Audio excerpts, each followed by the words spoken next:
Welcome to Massive Passive Cash Flow, the podcast that guides professionals to financial prosperity. Join our community and let's start building your wealth. Here's your host, Gary Wilson. Hello and welcome to the Massive Passive Cash Flow podcast. This is Gary Wilson, your host. Glad to have you back again. Got a favor to ask of you. If you haven't done so yet, please subscribe to the podcast. You can go to Stitcher, iTunes, iHeartRadio. It's on 30 different channels. Go ahead and subscribe if you don't mind doing that. Also, go to the website, realestatewithgarywilson.com.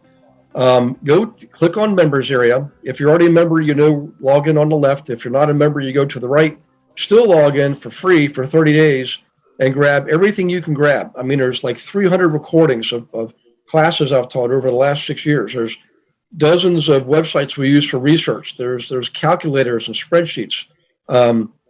Books you can get for free. You don't have to go to Amazon. I'll give them to you for free. Grab all you can get, and while you're there, grab yourself one of our investor agents. We've been training them now for several years all over the country. 25 states. They're trained to identify, analyze, and negotiate properties on your and my behalf that are on and off market, which is very important. They have access to every parcel in the country, right, as well as all the tools you need. So, and all free for you, by the way. So go ahead and do that. And then in the meantime, though, I want to introduce you to Cody, all the way from beautiful Arizona. Some people call Florida the Sunshine State, but I'm here to tell you, I live in Florida, and Arizona is definitely the Sunshine State. Hey, Cody, welcome to the Word, man. Thanks for having me, man. Appreciate it. Well, I appreciate you taking the time. I know we just had a great conversation, and I think we got some good stuff to give everybody. But to get started, though, I think you got an interesting background. Would you mind filling people in? Just give them the good, juicy stuff on how you got to where you are today, and then we can go into some meat and potatoes, Oh, the quick and easy, made lots of mistakes and learned from them. That's the quick and easy. But I'll just tell you, I mean, I'll just say I got into real estate back in 2002. I was 24 years old.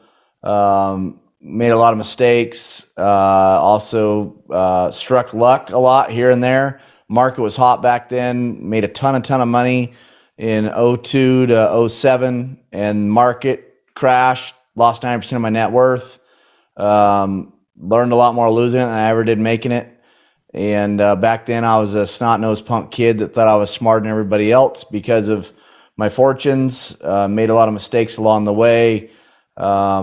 All in all, I mark it up as a failure, even though I think the world would see it as a success from a standpoint I had lots of money, but I neglect a lot of areas of my life back then to accomplish that. So, I mean, I've had a gazillion trials and tribulations in my life. I'm a believer in Jesus, by the way. So, I through my faith, I'm able to work through those trials and tribulations and try to come out the other side stronger and grow. And the Lord must really love me because He continues to whoop on me, not because He's trying to discipline me, but more I think He's rather trying to teach me.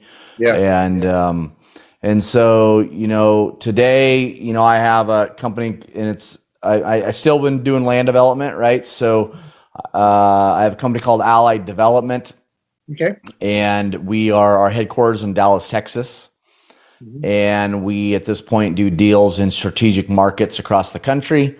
Basically, if people, there's more migration happening right now in our country than ever. Basically, the states that people are migrating to, obviously, we're there to develop projects for them. So I have that company, and we started out back in the day in 2002 where we would do the entitlement process, the governmental approval process, right? Get everything approved. And then we would develop it, and then we'd build the houses, go vertical. Mm-hmm. About 7 years ago, I quit building houses. I just started developing, just stopping at development and then selling finished lots off to home builders, the nationals mainly, the D.R. Hortons, the Lennars of the world. And then as of the last several years, we haven't even been developing as much. We've just been selling our deals approved at entitlements just because the market, is where it is. That, as things progress, there has a tendency to be less and less hands in the cookie jar in any industry.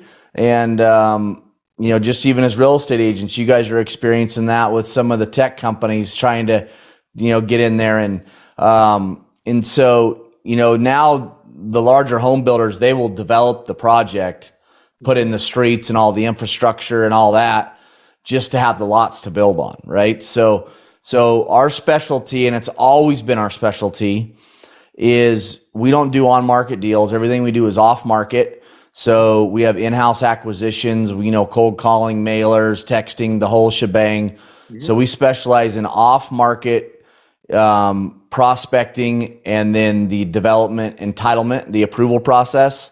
It's just very few people in the real estate space, know how to prospect off-market, and for sure they don't understand the entitlement, the approval process. And so that's really our bread and butter. That's what we specialize in. That's why a lot of the developers, home builders, even, multifamily developers, storage guys, any asset class, they find a lot of value in our company because we do something that they quite frankly don't know how to do. And usually most of those guys are working mainly on-market deals as well. And so yeah, that's our specialty. That's what we do. Awesome. So, okay, you're definitely into land, which is a very good thing for everybody listening here. I've 100%. I've got my fingers in 25 different states, and I can tell you almost conclusively, land has become one of the biggest tractors in the last year and a half. I mean, it's funny because I've been doing this since January 1986, and we used to joke about, well, land is speculative. Don't buy land. Make sure it's got a property on it. Blah blah blah. And it's risky, and the banks don't like it. And now everybody's crawling all over themselves. So, yeah, that's so right. if you can work with Cody and get something off market like that, I mean, it can be a great thing. So Cody, if you wouldn't mind, so I understand you're in Arizona, and you mentioned Florida before, and the teams in Texas. So. Let's talk about the where. Obviously those are great southern growth states, which is, if you look at what we call the migration of money, not necessarily people, but people kind of follow along. That's where it's going. It's leaving New York, Connecticut, Massachusetts, Pennsylvania, Michigan, Illinois. It's leaving those states, leaving California in masses, and it's going to the states like Texas and Florida and Arizona. But what tools do you have, or what kind of things you're seeing, and how are you seeing them to know where to be to buy land? I mean, are there other states than the ones I mentioned? Those are probably the biggies, So. Yeah, for sure. So a part of answering that question, I should tell you, through my life, and really, I've just come to the conclusion. I have a saying called PIF, which is purpose, impact, fulfillment. And so I'm really focused on, fulfilling my purpose, having an impact, and through that find fulfillment. I'm 100% convinced, what we're all searching for is what's called fulfillment, and fulfillment's not possible without impact, like pure and simple. It's just, I don't believe it is. And so a lot of what we're talking about today, we also teach. So we started an education company, middle of 19, so 2.5 years ago, called Vestright. It's actually on my shirt here, VESTRIGHT. And so everything we do, we teach. So as we're talking about this stuff, you want more, I'll provide you all a link here later where you can go and get some great free content, and probably, learn more than you've ever known about our space. But it's been really fun to give back, make a difference, have some huge impact on people's lives, and through teaching what I've done my whole life, right? And so, I was my first 02 through, well, even today, I moved to Arizona a year ago, September last year. We were all Pacific Northwest, right? So Oregon, Washington mainly was our business model, and that was our markets. And as I moved to Scottsdale, and then I hired a CEO in Dallas, and then we opened our headquarters in Dallas, staff relocated to Dallas, my eyes really started opening up, and I came to realize that if you can do development deals in a state or a metro area of, say, the Portland metro area, you can do deals there. You can do deals about anywhere in the country. Yeah. And I'm not putting down the jurisdiction, even though I'm glad I don't live there anymore. there's just so much bureaucracy and red tape and hoops you got to jump through, and it's just it's a real challenge. And they have the urban growth boundary up there, which limits growth because they don't want you to go out, they want you to go up. And so we're still doing deals up in the Pacific Northwest just because we have a 20-year pipeline there. But the reason we're now doing deals in Texas or Arizona or Florida or Tennessee, we even like Idaho. We're doing a deal we're in Alabama and Georgia. There's these certain states we're doing deals in, and it's quite frankly, it is where the people are migrating. Yeah. And obviously some of us that live in those states, we're concerned that those states don't start converting to the states those people are moving from, right? I'll just tell you bring me a deal from California, I won't even look at it, right? So I have no desire to do development deals in California. I don't care how much money there's to be made. I want to pick and choose my battles, and it's a battle I don't really want to fight. But it's like I'm doing a deal right now. I won't mention the jurisdiction just because I got to be careful, but there's a few jurisdictions right now in those states I mentioned where I show up in town and say, hey, I'm this nationwide developer. I want to, we're thinking about doing some deals in your city. And they're like shaking our hand and thanking us, and appreciate. They're like pro growth. They're pro developer. They appreciate the value we bring to the table and what we do for their jurisdiction, help them implement their vision. And I'm not used to that, in some of those states that, maybe vote a little different. And I'm not going to go political on you here. But I often had a saying that developers were the devil. Right? Like they did not like us. You're capitalist. And so it's just been really refreshing for jurisdictions to kind of shake our hand and thank us for coming to their city. Yeah, no, I agree. And I have friends and students up in Portland, and many of them had left after last year, which was crazy. But the thing is, the government, all joking aside, they want to help you. The government wants to help you. No, they don't. They don't understand business. They wouldn't know a good business deal if it bit them in the butt. So you do have to, if you're a business person anymore in the country, you've got to go where the free market economy is alive and well and thriving. And that's, if you look at the history of the country, I'm not knocking any particular group or person or anything. It's just, everything we appreciate materially in this world, driving cars, flying in planes, watching TV, using microwaves, you could thank a capitalist for that. If some free market economy minded person, an entrepreneur, put their lives at risk, their fortunes, everything at risk to develop that stuff for us without any government support, So the nation was built on that. We in the early 100 years ago, we coming out of the Industrial Revolution, #1 in the world because we were so innovative, right? And we developed. So yes, there were problems. Absolutely, labor was a big problem. Nobody disputes that. But the fact is, somebody's got to be the innovator. Somebody's got to be the visionary, right? Yep, that's right. Put everything at risk, put their marriages at risk for that passion, that desire, that drive to produce and grow and develop and create new technology, medical technology. My gosh. So in any case, I'm trying to ramble there, but I know exactly what you're talking about. And this, Florida is one of the pro-business states. Obviously, so is Texas. Tennessee is one of the fastest growing states in the nation right now per capita, and they get it, So in any case, now that we've just made half the people in the listening smile, and the other half frown,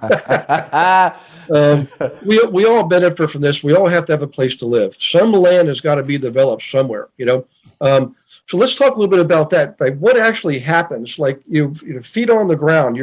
You find out about a property in Florida, for example. What's the process? What happens, and where does your role leave off, and who takes over once you've played your role, Yeah. And so my role has been different over the years, as I explained a moment ago, right? We used to take it all the way through the vertical house and building the house and then sell. And so we'd, complete the whole process. Mm-hmm. I'll tell you that some of the people on my team don't even know this yet, but I'm kicking around the idea of ramping up vertical again, but more to build to keep and rent. But so I'm glad you asked the question, because if there's one thing in all the podcasts I do, if there's one thing I ask the audience, if you just take away one thing from this interview with me, this is it right here. Okay. So we specialize here again, off-market acquisitions of raw land that has development potential. Okay. And then we do the approval, the governmental approval process, the entitlements, right? The land use approval process. It's called a lot of different things, but where the majority of people in real estate, even experts, even professionals, even real estate agents, is they don't understand that they think just because a property is zoned for development doesn't mean you can develop it. Okay. Is that you have to look at the topography. You have to look at, so that's the grade of the land. You got to look at how are you going to get access. You got to look at all the utilities available to the property. You got to look at what overlays are on their property. Is there any wetlands or steep slopes or whatever? Is there, there's all these things you need to analyze to know if a piece is truly developable. And then you've got to go through that governmental approval process and get that approval before you can tell me that piece is developable. And so many people don't understand that. When I run it, the quickest way for me to know if someone is educated in my space is how quickly they expect me to close. If they expect me to close it like a house transaction, say within 30 or 60 days, I instantly know they're not educated. So just make a note of that. That's not how it works in the development world. The only way I'm going to go in and buy a piece of raw land and close on it quickly, or say 30, 60 days, is if I'm paying as is value for it. It's a piece of farmland or whatever, and I'm just buying it as is value, because then I'll put it in my land bank division, okay, and I'll bank it. But then what happens is, however, if that same seller would have said, hey, Cody, I'll give you the time you need to get it through the approval process to make sure you get it stamped, right? I often say, if I'm going to pay for a diamond, I got to make sure it's a diamond.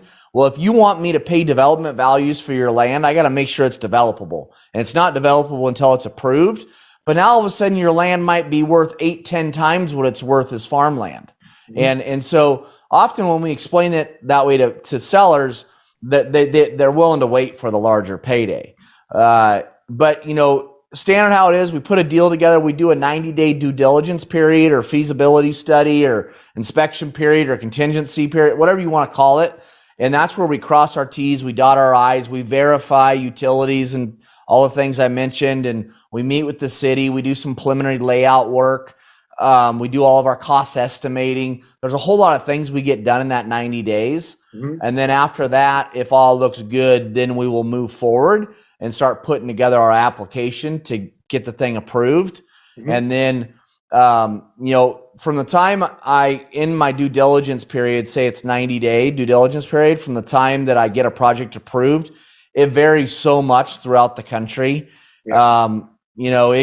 First of all, most of these applications take, 60 to 90 days to put together, just with all the different consultants. But, usually from the time we submit that application, there's certain jurisdictions I can get the approval in 30 days. There's other jurisdictions I might not get that approval for 5 months. So when it's all said and done, we figure the average cycle of a deal for us from the time we ink it to the time that we have everything approved, the land use approval, I should say, not construction drawing approval, not permit plans, just the land use approval. And I know I'm throwing out lots of industry lingo here. That's why you need to go over to VestRight and get educated so you know what I'm talking about. But we figure about an average cycle on a deal for us is about 12 months. Okay.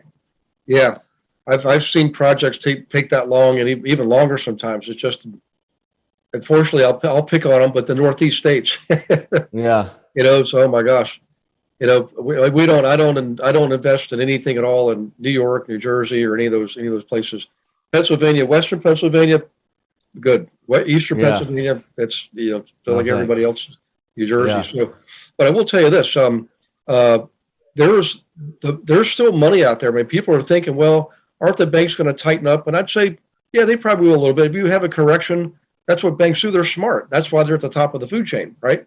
But the reality is there's still big projects going on. Big money wants to find a place to go right now. They want to be very deployed. much so. So I mean, we have buyers as far as, because right now we're exiting at approvals. I mean, I've never had so many buyers in my career. I got people lined up around the building to buy our stuff. Yep. But I believe, and I'm the furthest thing from an economist. Okay. I go a lot off of my gut feel and my network and guys around me that are a lot smarter than me. And plus my clients, right? Most of my clients are publicly traded companies. And I mean, they have departments that study this stuff. And so, we're going hard as we can between now and the end of 25 is our current plan. So we believe, they talk about real estate and working on cycles of 7 years. And I kind of believe with everything went down with COVID and the printing of the money and just all that went down, I believe it kind of took out that downturn, and it's kind of a 14-year run we have. That's my elementary meat and potatoes 101 high school graduate that got his girlfriend pregnant and never went to college. That's my simplified way of how I'm looking at the market. Yeah. It's money still moves. And what's interesting, even when there is a correction, that's why I love the world of investing, because we don't, we're always investing. There's always a strategy.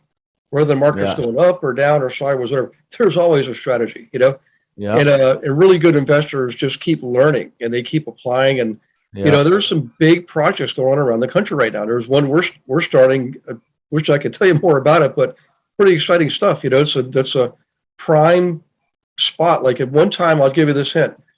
At one time in 2004, USA Magazine voted it the number 2 city view in the entire country, only behind San Francisco. Wow. So we're getting, in fact, we're right in the middle of dealing with everything right now. So it's pretty awesome. And one of my agents just they're getting ready to close on a $345 million multifamily acquisition in multiple states, and people are not slowing down. It's trucking around. So back to the land. So you get it under control. Is your audience, are they generally builders of residential homes, or does it run the gamut? Is it like a wide range of people who will? Yeah, I mean, so I'll try to give you a quick rundown here. So our specialty is single family residential. So we mainly sell to the D.R. Hortons, Lennars, those publicly traded companies that are residential home builders. Those are our main clients as far as what we do. Now, as far as what we teach, which is off-market acquisitions and then the entitlement approval process, that process, that's 90% the same, no matter what the asset class is.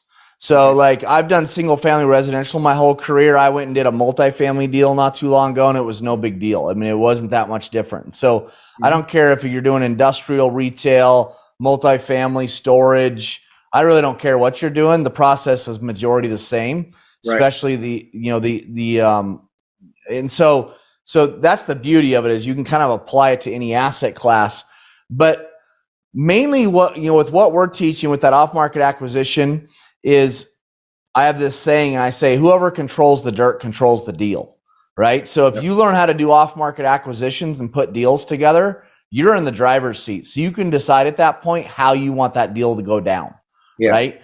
How far do you want to take it yourself, versus at what point do you want to exit to someone else? Like, we've had so many people come to us and say, Cody, we want to partner with you.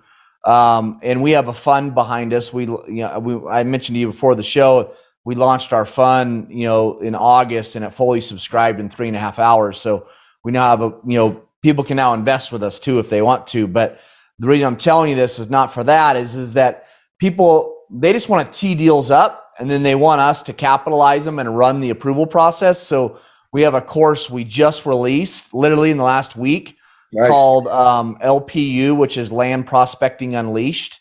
And so we're teaching how to do off-market prospecting. But then we have another course called Land Acquisition Academy, which we teach you the full gamut of off-market acquisitions all the way through the entitlement approval process. But obviously that takes some capital, but not near the capital if you want to actually develop it, right? If you want to go and actually close on the dirt, okay, remember, you don't close until after approvals. And so what most of our clients do, and often what we do, is we'll do double closings or simultaneous closings. We go and our average deal is 100 lots, let's say, right? And so we put about $500,000 into our deals on average. And then we do double closings, simultaneous closings. And so we sell to our buyer, take out our seller, and we make our scrape out of the middle. So if you want to do that full shebang, and we have a course for that too. It's just, there's all different times you can exit, right? You can go tie up a piece. You can flip the contract, get a quick finder's fee and exit. You can go take it through due diligence, cross all the T's, dot all the I's, then flip it and make a quick payday. You can take it through entitlements and exit. You can go and develop it and exit. You can go and build the houses. At the end of the day, you control the dirt, you control the deal. Right. You might even decide, hey, I want to exit right after I get it inked. I just want to assign the contract to someone else. But instead of me making I'm just throwing out numbers. Instead of me making 50 grand flipping that contract, I want to make 500 grand. So what I'm going to do is I'm going to exit right away, but I'm going to wait until farther down the line in the process to get paid. Because understand, the longer you wait to get paid, the more you're going to make. And so we just teach all this stuff and how it all works. And I know I'm talking fast and throwing out a lot of different things, but good, man. The biggest thing you need to understand is whoever controls the dirt controls the deal. Yeah. I agree 100%. I mean, that's, the one I was just referring to earlier, that's the situation we're in. Is the owner and I've known him for years. He's 91 years old now, and it's off market, and he's smart, savvy, an old from Greece, Greek gentleman, a surgeon, and just has made some very, very good strategic moves over the years, acquiring land. And now that position he's in, like that area up there, has just been, it's a level, flat 2.2 acres, and he's going to probably make maybe 100 times what he paid for all that. And he built it up. Sure. He bought a piece at a time, or the one piece was big, but just a amazing 25-story project, gondola, all kinds of neat things. Man, I'm like so excited. Yeah, that's awesome. But it all started because he had the vision way ahead of everybody else. That's one thing I'll credit him with, is he's light years of everybody else around him. Anybody could have bought those pieces of property, but they didn't. He did, because he saw this happening. He didn't know if it was going to be 5 years, 10 years, 20 years, whatever. In fact, he started giving some of the parcels to his children, preparing for the fact he might not see it through. And we just happened to, just coincidence, of another God moment, right? His daughter called me up. She saw something on the internet about my daughter, and we're going through, and we started the conversation again, and here we are, man. It's just unbelievable. And I'm like cool. You at the very beginning, you talked about your belief, and I always tell people, I've been saved many times, and I know I'm very special, because God doesn't just use a 2x4 on me; He uses a 4x4. Amen. Amen. Amen. That's right. That's good. So, and what you just talked about related to that gentleman is, that's another division we're getting ready to launch in first quarter next year. It's our land bank division. And so, it's us having a vision, us understanding what we're doing, and we know where the growth is headed. We know where the utilities are going. And so what we do is we go buy pieces that are, say 3 to 10 years out from development, and then we buy them at as is value, and we just sit on them, right? And more than likely they're even going to have negative cash flow, but we're in it because of the vision, right? And the multiple will get on the dirt when they actually become developable. The other thing too is, because the title of your podcast mentions passive income. Yep. And another division that we're launching second quarter is, we've come to the conclusion that one of the biggest ways to be effective is to stay in your lane and to stay in your flow, right? Like if you start, as a visionary, because I'm the visionary founder of the company, is that guys like me, we struggle with shiny object syndrome, and we just bounce all over the place. And so we've definitely anchored into just staying in our lane. And it's like, okay, so we know how to do off-market deals. We know how the approval process. How can we take what we do every day and leverage it into mailbox money, passive income, right? Residual, whatever words you want to use. And so what we're doing in second quarter is we've identified specific operators throughout the country that do multifamily, storage, industrial, whatever asset class, but they don't know how to do what we do, which is off-market acquisitions and the entitlements. And so we're going to start bringing that to the table, and they'll be our partners, and we're going to get the piece of every deal, right? Mm-hmm. They might have a GP-LP structure, right? General partner, limited partner structure. Yep. And we'll get a piece of the GP for us being the one that controlled the dirt, put the dirt together, and for us being the one to get the project approved. Mm-hmm. And so it's a way for us to continue to stay in our lane, but create that passive, mailbox money. Because the other divisions, like our main division where we go and we sell to the publics and we exit at entitlements, that's ordinary income, which, the paydays are off the charts. People can go search us, or if you want to talk about it today, we can. But, we make substantial amount of money, but it's, it's ordinary income. Yep. Yeah. Well, I'll tell you what, for the sake of time, one thing I will tell you is I know after about a half hour, people they got to go back. They're going to listen to this recording, of course, and go back to the office and finish their lunch break and all that. But I want to find out how can folks get a hold of you? I know you got the training you've developed. I do the same thing. It started with 1 year ago, and now I'm like addicted to training. I love helping people build their businesses. And if you can't, it's like if people ask, well, why do you do that? And I'm like, why don't you just keep doing all your stuff while I am? I said, in my 30s, though, I wanted to be known for how much I can make. Now I'm approaching 60, and I want to be remembered for how much I gave. And it's nothing better when you get somebody, one of your own students on your own podcast, who's got their own commercial lending business, their own, they're commercializing some other sector of the real estate business. That's you're talking about fulfillment earlier. You can't put a price tag on that, man. So yeah. It's pretty cool for our students. We have numerous of them that, either. They're becoming millionaires, and that's, you catch me in the right, that gets me emotional, right? It's that's that impact fulfillment that we're all talking about. And it's just much more fun to be a giver than a taker. So, but the easiest way, there's all kinds of places I could send you, but literally we have a course that we just released in the last week that I think would be the best place for them to start and, to go to, and they can see our free content there. My team actually just gave me the link today. So if they go to VestRight, which here again is our education company, which is VestRight.com. So VestRight.com/LPU. So LPU. Okay. L is in Larry, P is in, what does P stand for? I'm not sure, but P is in Peter, and then U is in unicorn.